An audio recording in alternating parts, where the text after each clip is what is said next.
You guys have any reaction to what Girardi had to say? He talked about the missed opportunities that, Tim, you were mentioning were left on the cutting room floor.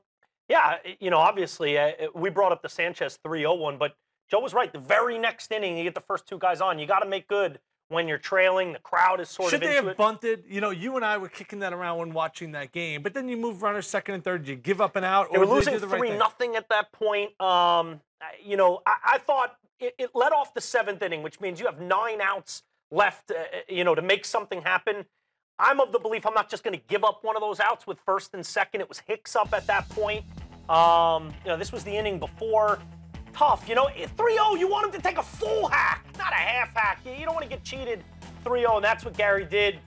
And then this was that next inning. After Hicks doesn't bunt, he winds up making out via the strikeout. Big pitch by Verlander, and then Springer comes up with a huge catch. I prefer not to see him bunt there. I think Hicks can handle himself with the bat, and he just got fooled. He worked a great at-bat, Tim. He fouled a bunch off and then just swung over the breaking ball.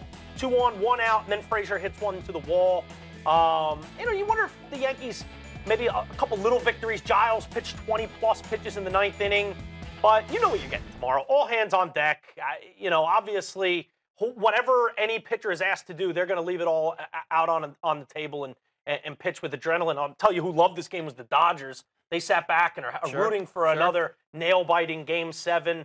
But, I think obviously this is the way the series was supposed to go. It's not a series until the home team loses, and so far the home team has held true time and time again. The offenses have got going way better at home than on the road for both of these respective clubs, and something's going to have to change tomorrow for the Yankees from the way this series has played out if they want to win the American League pennant. I think this has been an outstanding series to watch. Wonderful. So far. The Yankees, if they end up losing this series, they're going to look back on the missed opportunities in some very close games early on in Houston where they weren't able to take advantage of it. But either way, this has been an outstanding series. And like Dylan says, I really think it's going to be important for the Yankees to get on the scoreboard first. See if they can take the crowd out of the game. I felt like they were always climbing this mountain that they just could not get out of the hole in Game